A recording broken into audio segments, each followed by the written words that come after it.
Good evening. I'd like to call to order a regular meeting of the Board of Education of the Goshen Central School District. Tonight, Monday, October 17th, 6:15 p.m. Tonight's meeting is being held in the District Administration Building and live streamed through YouTube. There will be a proposed executive session subject to board approval at 6:15 with the intent of the Board of Education to reconvene the business portion of the meeting at approximately 6:30 p.m. Next on the agenda is the Pledge of Allegiance. I'd like you to please keep in your thoughts and prayers the family of Chase Singer. I pledge allegiance to the flag of the United States of America and to the republic for which it stands, one nation, under God, indivisible, with liberty and justice for all.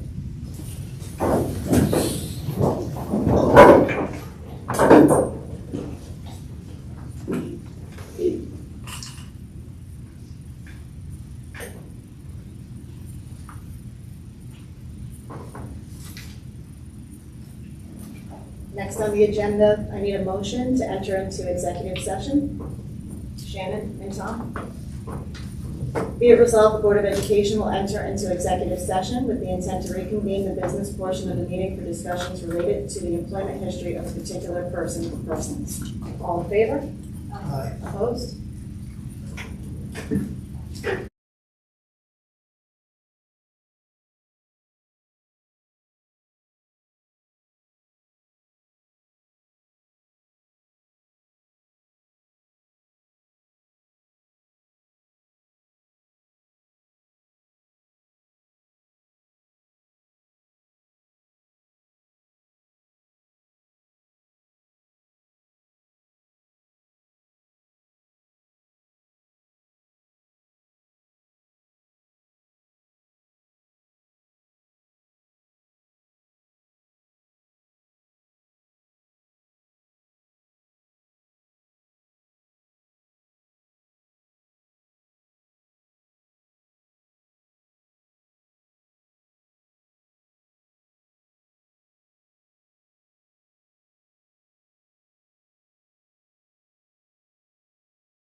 I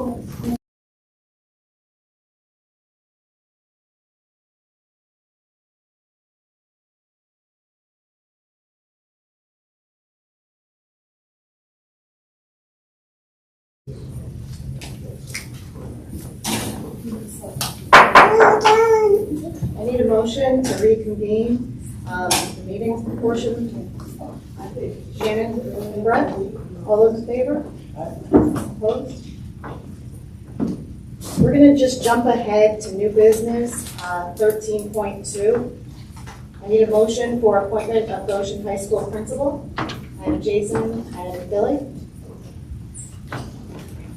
Be it resolved upon the recommendation of the Superintendent of Schools, the Board of Education appoints Nicholas Pantaleone, principal of Goshen High School, at a gross salary of $153,000 prorated, effective November 28, 2022 through June 30th, 2023, with a 4-year probation and tenure date of November 28, 2026, and a tenure area of principal. Mr. Pantaleone as professional school building leader, professional school district leader, permanent social studies 7 through 9, and permanent elementary K through 6 certifications. Mr. Pantaleone is replacing Jennifer Martin. Be it resolved, the Board of Education appoints Nicholas Pantaleone to the following district positions for the 2022-2023 school year: Comptroller, Extra Classroom Activity Account, Goshen High School; DASA Coordinator, Goshen High School. All those in favor? Aye. Opposed? Congratulations.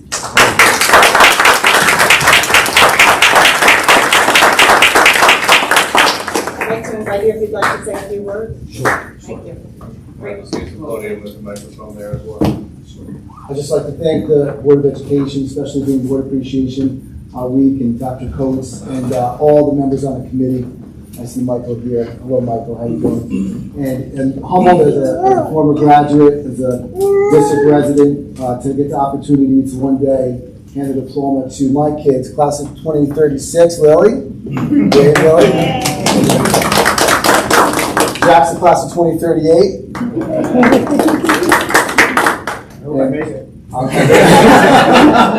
I'm very excited. Thank you. Thank you. Welcome aboard.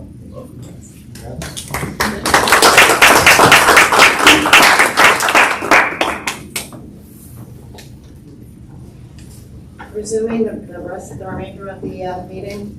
Next on the agenda is privilege of the floor. Currently, there aren't anyone signed up for privilege of the floor. Nick, you want to go? Yeah, he's going. Hi, Jack. Bye.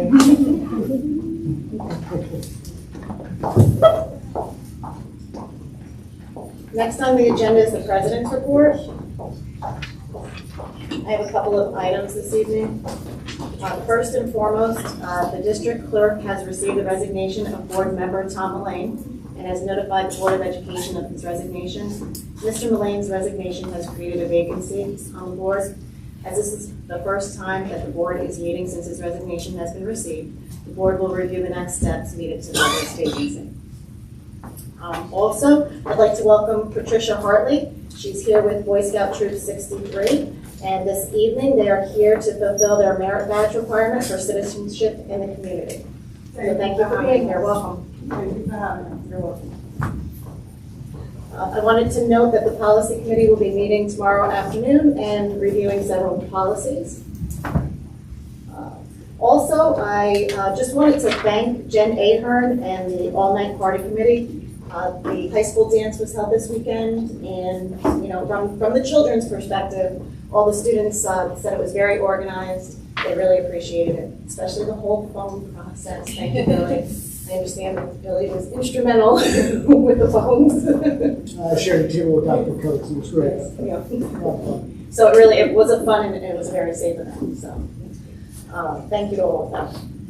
And on that note, in general, after last week's events, and I don't want to bring that up, but it's a good time as a reminder for parents to take a look at our website and school messenger and update any of your email or text or cell phone information. I was getting some feedback that people weren't getting messages, but just take a look at that and update as necessary. It's very easy. It's right on the first page of our website.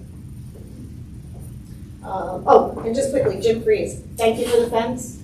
If everybody sees, we now have a fence going down the entrance of the high school and by Scotchtown Avenue. And that's just awesome, because when the kids are playing, there's not, that concern for them getting into that entranceway. So thank you.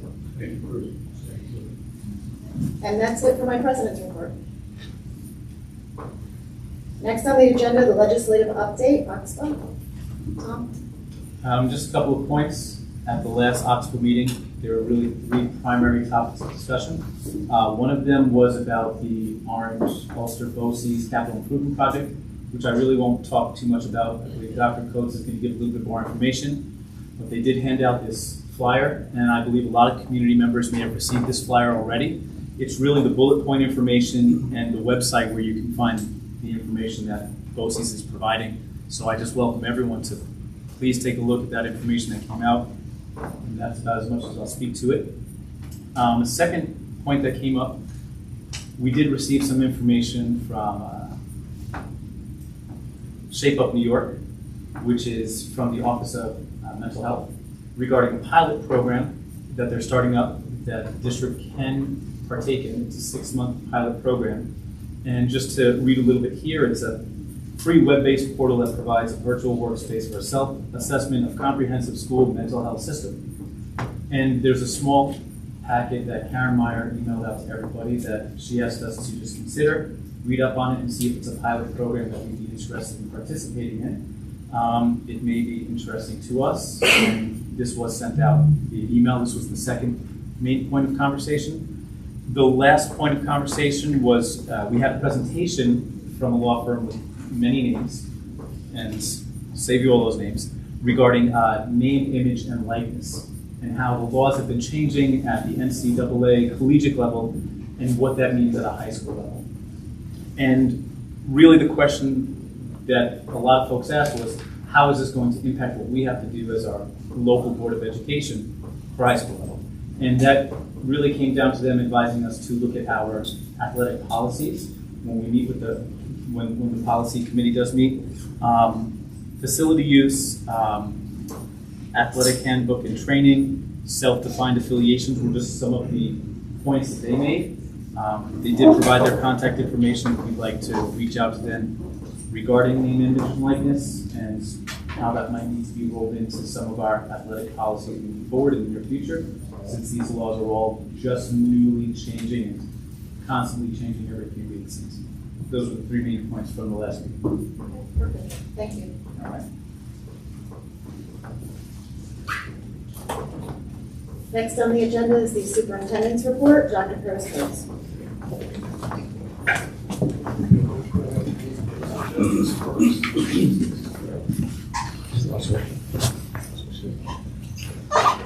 So before I begin my agenda portion of the meeting tonight, I do want to take notice, it is School Board Recognition Week, and all of our school board members, as I had mentioned in the weekly update, are to be commended this week.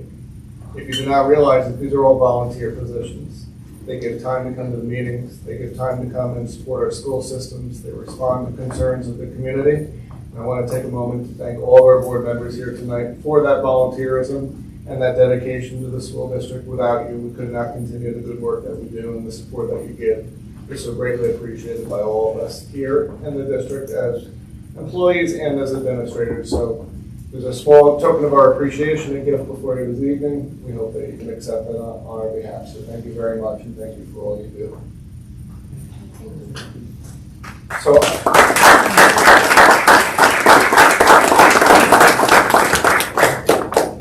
So I'm going to begin a formal presentation, as we had started conversation last week, on goals and objectives for the Board of Education. And we had discussed 3 goals for the board to consider last week. We're going to start in order from what we had discussed as well. And if you see me looking up, it's not because I'm looking into outer space. Our new AV system allows me to see what's behind me, so I'm just going to check and make sure that we are where we need to be in terms of the presentation.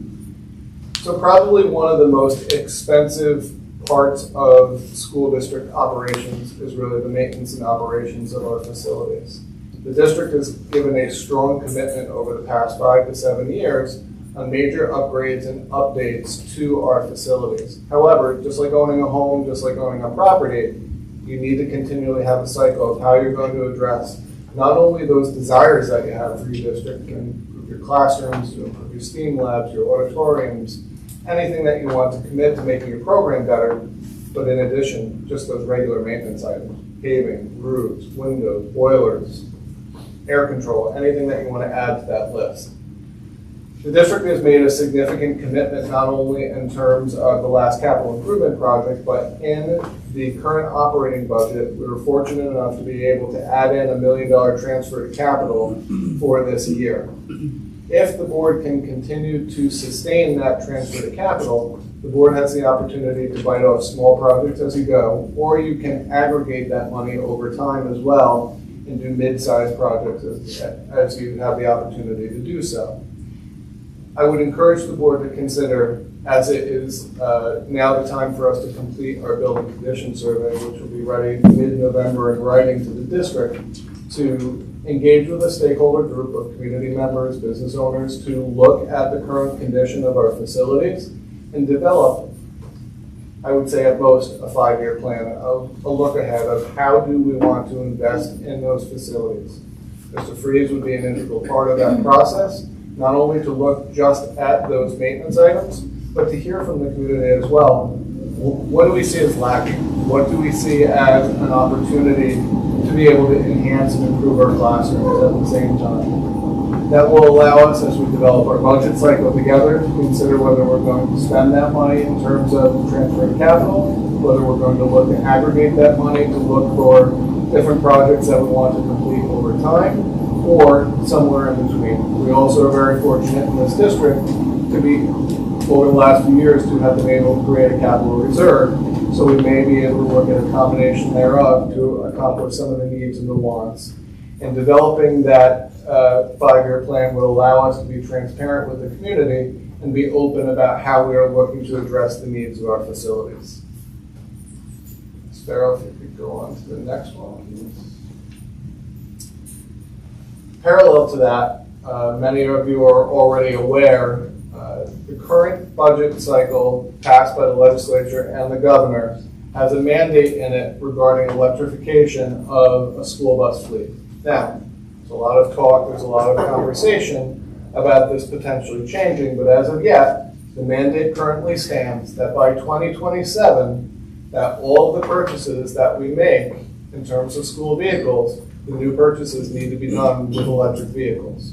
By 2035, all of the fleet is to be transitioned over to electric vehicles. Again, with the caveat that we understand that this may change, I would encourage the board to consider how are we going to plan for this in the future. And I bring that up for multiple reasons. If you look at some of the data that I've shared, we operate over roughly 90 vehicles currently in the school district fleet. On average, our 66 passenger buses, which obviously are our larger buses, we keep for approximately 15 years. Those buses sometimes can reach well over 200,000 to 300,000 miles. Right now, those vehicles cost about $109,000 each. So if you extend that out over a 15-year period, that 2027 date is here now. It's a concern that we need to consider as a school district, because the transition to purchase of electric vehicles or any other type of fuel vehicles is truly a consideration that's going to disrupt our procurement process. We need to come up with a plan, a look ahead that is flexible and malleable enough that will adjust potentially for any changes that come in the legislation, but position the district to be prepared for the fact seemingly that regular gas and diesel powered buses are poised to go away at this point. Last piece, if you don't mind.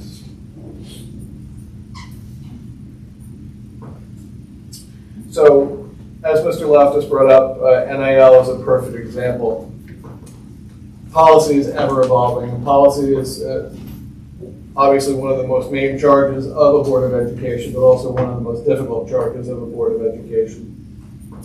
There are two main services in New York State that will complete policy audits for a school district. Currently, we subscribe to one of them, that being the Erie One BOCES Policy Service, and the New York State School Boards Association also runs a policy service as well. It's been almost 2 full years since we have completed an entire policy audit. I would encourage the board to consider a full policy audit of the current regulations, I shouldn't say regulations, the current policies that are on place for the Board of Education. These services will complete your audit in one of 2 ways. They will either take the old-fashioned, if you will, blue policy books and literally audit page by page for you, or if your policy is already online, they will do a digital audit for you. It takes them several months to complete. In return, they will give you recommended changes to your board policy. Typically what happens then, your policy committee meets, they literally go through every section of every recommendation that the policy service has given to you to decide adopt in full, modify and adopt, or reject in its entirety. Why this is important? Because there's many different local decisions that have already been made within a policy that exists within a school district. You want to go one by one and make sure you're not overwriting something that's long-standing that addresses a unique need to the school district. The other piece that I would recommend in this process, the one thing our district currently does not have is a regulations manual that goes in conjunction with your policy. I know one of these policy services will actually do that, will write it for you and allow you to adopt those pieces. What the regulations manual does, it responds to the policies that are drafted by the Board of Education. It gives an outline, a guidebook, if you will, for the district and the building administration, that when a policy issue comes up, either on behalf of the district administration or a building level concern, for them to be able to reference that to realize how to implement that Board of Education policy and whatever the issue is that has arisen. It's a good guidebook to have. It's a valuable piece of information for communication between the Board of Education and the district and building administration. This is not a short process. A policy audit can take the better part of a year because once it goes to the policy service and then comes back, the board has to have time to digest that. And I will tell you, it usually only get through about 1 section of the policy meeting if you're lucky. It will take a good 2 years to get through not only a full policy audit and review, but then implementation of a regulations manual. But I do believe that this could be a valuable asset for the district, like I said, for relations not only between the board and the administration, but to guide our practice going forward. I think these are 3 valuable considerations for board goals for this year. I think that are very achievable. I will point out in one of the recommendations that I've made, it ties together one thing that we said was a carryover from last year in terms of the facilities use policy. I know that the board uniquely wants to look at that specifically. Obviously, I believe that can be easily achieved this year. But I think looking at a full policy audit will allow us to make sure that we're in full compliance for everything from federal and state mandates to ensure that those mandates are reflected in our board policies. So, try to get through that quickly without reading to you verbatim, but I'm glad to answer any questions, address any concerns. And if there is none, then I will be asking the board to adopt these as our goals and objectives for this year. I just have one quick question. Just for clarification, if there is a policy that needs to be revisited immediately, this is separate from that. So we can still change a policy in this moment. We're not waiting 2 years for result. That's correct. So what we have to take into consideration when that happens, absolutely, if the board wants to look at its facility use policy, you can make changes immediately. The policy service will most likely look at whatever you've changed and potentially still make recommendations, but that's why it's important for the policy committee to have that autonomy, like I said, to reject, accept, augment, whatever the case may be, but you absolutely can make any changes in the interim that the board wishes to do. Any other questions? Okay, great. Thank you. So Yeah, more, right? I do. So just getting started. So if you don't mind going to the safety plan.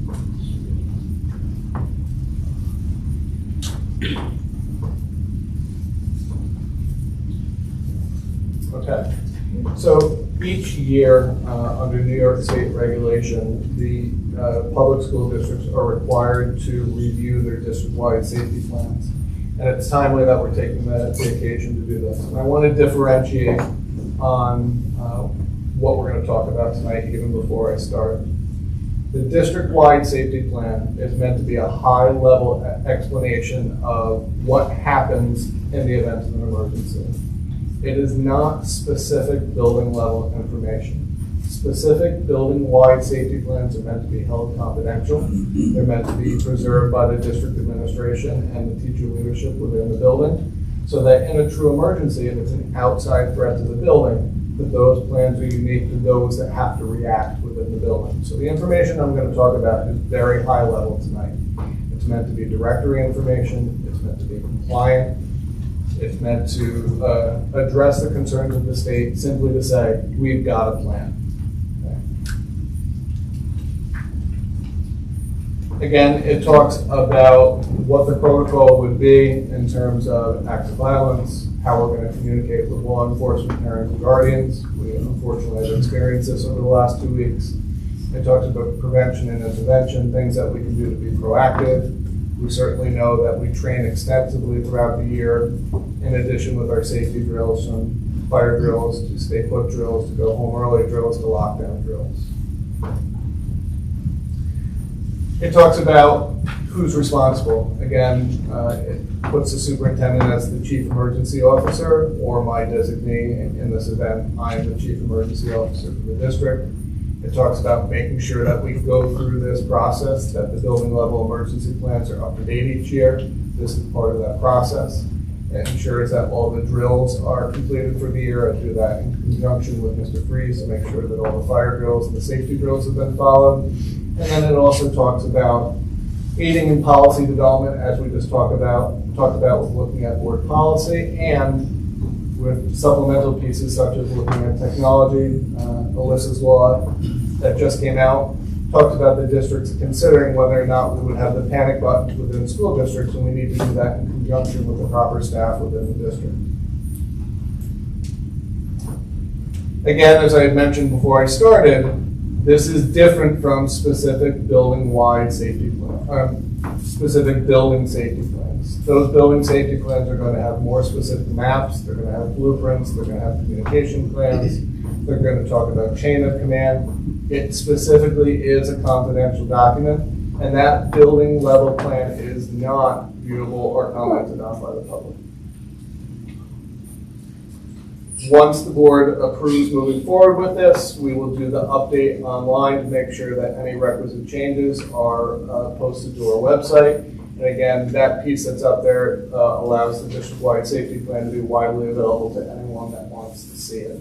And again, those specific plans are open and able to be amended.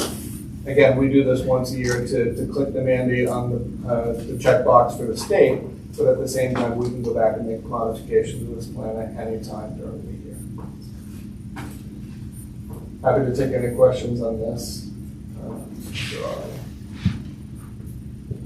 We're going to review the internal, superintendent internal? Yes. Also? Yes, absolutely.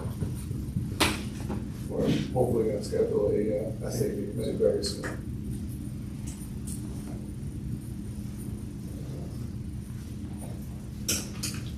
Okay. We'll move on then to the special education plan update. That's okay. So, emailed out to you, and that's not up on the screen tonight. Emailed out to you earlier this week is the school district special education plan that has to be reviewed and updated every year. I will start by saying there are no major substantive changes to the plan. Obviously, we have made changes, things like demographics, budget, student enrollment. But just to give you an idea of what the Part 200 regulations in the safety plan dictate are supposed to be within the plan, which ours is compliant with, provides a description and nature and scope for special education program and service. It identifies a number and age span for students to be served, gives methods to help school districts evaluate progress towards state objectives, description of current and future space needs for special education programs, gives a description of the method by which instructional materials will be made available in usable alternative format to students with disabilities. It works in conjunction with board policies and practices associated with program space and needs. Gives a budget for the proposed delivery, and it gives actually a historical budget of special education programs. And then after tonight, it would also include an adoption by the Board of Education, which has to happen annually for our special education plan Again, there were no real substantive changes to the program or continuum of service. We've continued to support and maintain over the last couple of years, but this is, again, part of compliance to put it before the board and address any questions that come up, and then put it before the board for approval as well. So before we do that tonight, I'm glad to answer any questions if I can.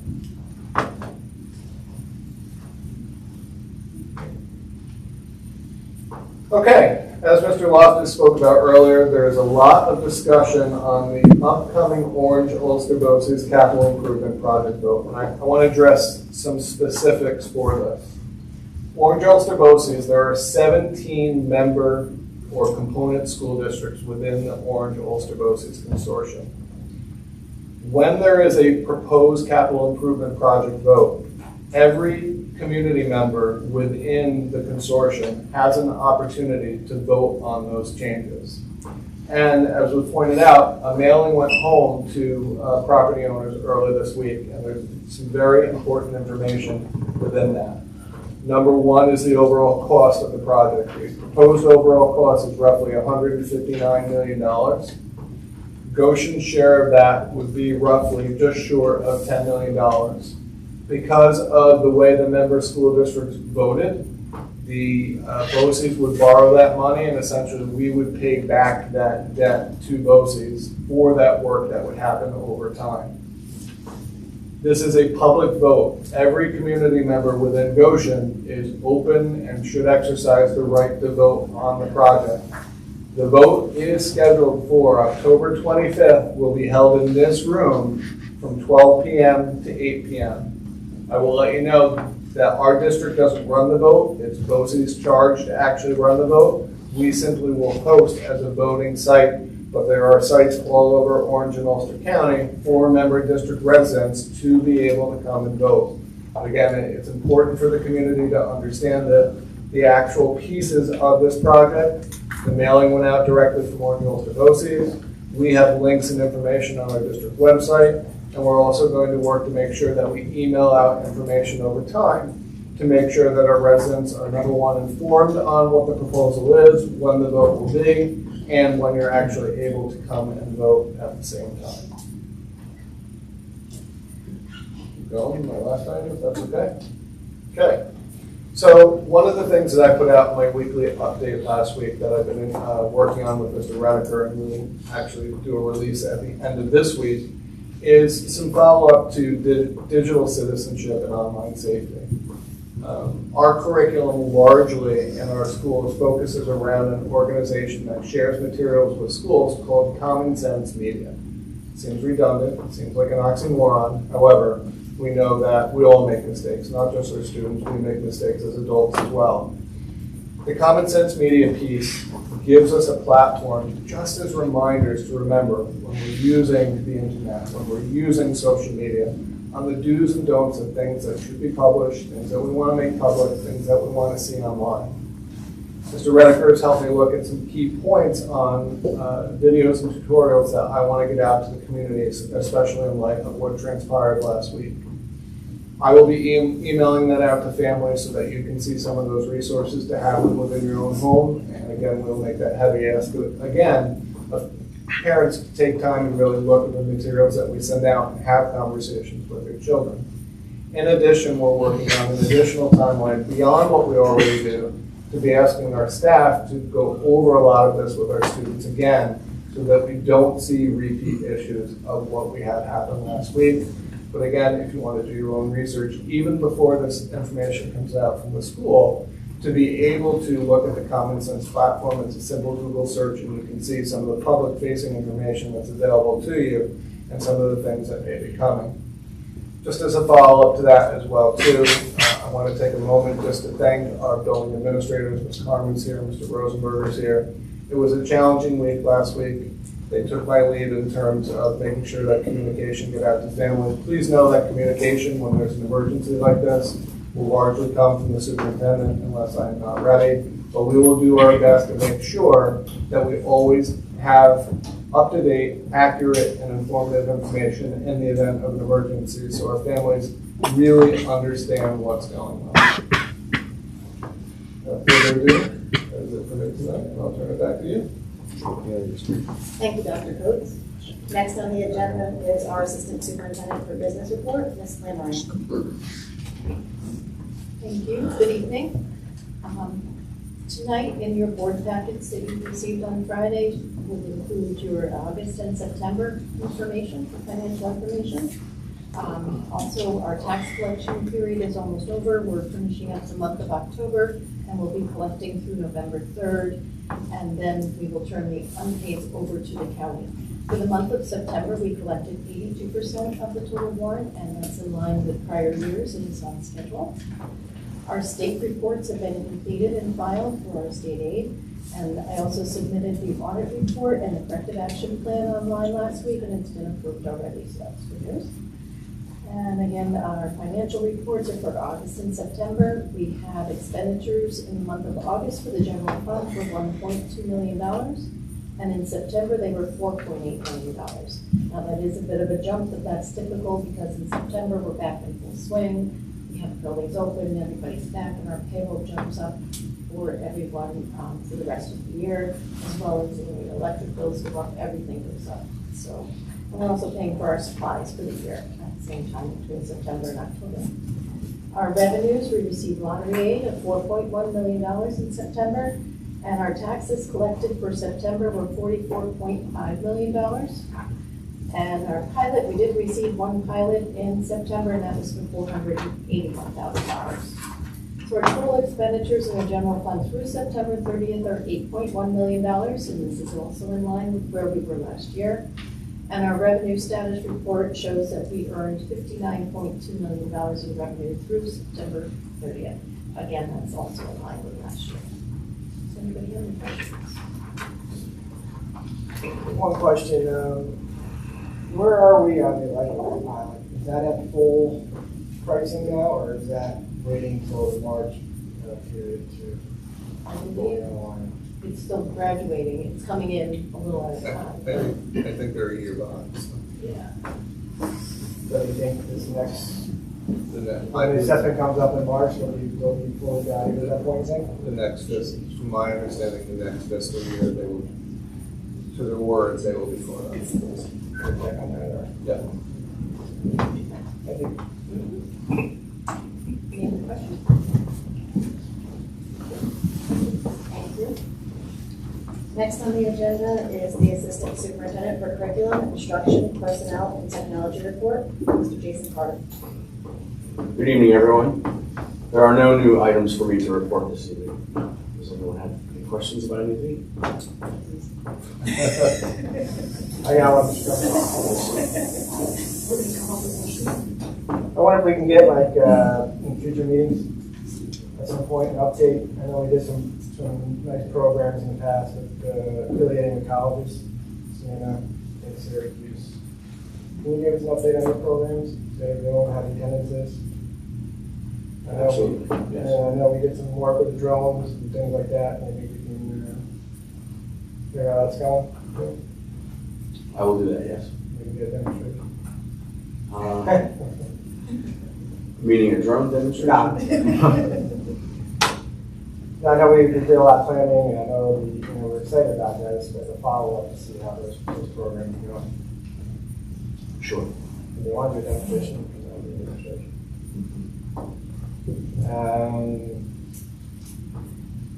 So that would be nice to hear. And I don't know if there's any updates from either guidance or yourselves on what we're seeing, whether the college program credits are working when kids graduate, or the AP. I know the big debate whether AP credits are being accepted or college credits. So I'd be interested to hear what the thought process on that is. I think that'd be good to communicate to our families, especially the younger ones, the freshmen, and those kids to those AP classes, which way it should go. Thank you. Sounds great. You're welcome. Any other questions? Thank you, Mr. Carter. Thank you. Next on the agenda Sorry, is. one more. Oh, I'm sorry. you do? Yeah, I don't know if you guys had a chance to do a tech committee meeting yet. If you haven't, maybe update on how that's going on in tech. Sure. Thank you. You're welcome. Next on the agenda is the consent agenda. I need a motion. I have Jason and Brett. Be it resolved upon the recommendation of the superintendent of schools, the Board of Education accepts the retirement of William Smith, computer workstation specialist, effective October 28, 2022. Mr. Smith has been with the district for 20 years. Be it further resolved upon the recommendation of the superintendent of schools, the Board of Education approves the remainder of the consent agenda as presented. All those in favor? Opposed?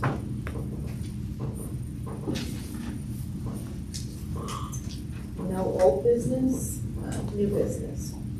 Need a motion for approval of the minutes. Shannon and Jason.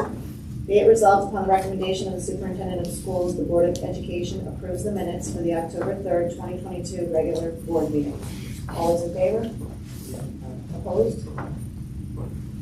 13.2 we already did. Next, 13.3, I need a motion for the adoption of revised district special education plan. Jason and Tom. Be it resolved upon the recommendation of the superintendent of schools, the Board of Education adopts the revised district special education plan as presented. All those in favor? Opposed? I need a motion to approve the AIA contract with Land Associates. Shannon and Tom. Be it resolved upon the recommendation of the superintendent of schools, Board of Education approves the AIA contract between the district and Land Associates, Engineering, Planning, Architecture, Surveying, LLP, Land, dated October 3rd, 2022, to provide HVAC and mechanical design work at Scottsdale Avenue Elementary School at a fee of $521,000 for said services. Be it further resolved, the Board of Education authorizes the superintendent to execute the contract. All those in favor? Opposed?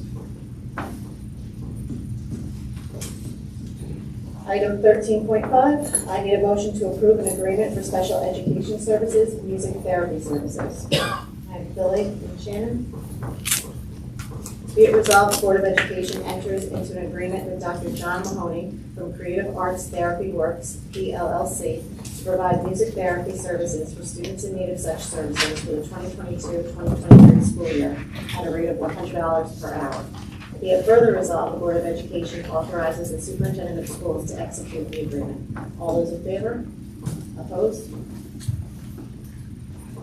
13.6, I need a motion to accept an award bid for purchase of wheel loader. Brett and Jason.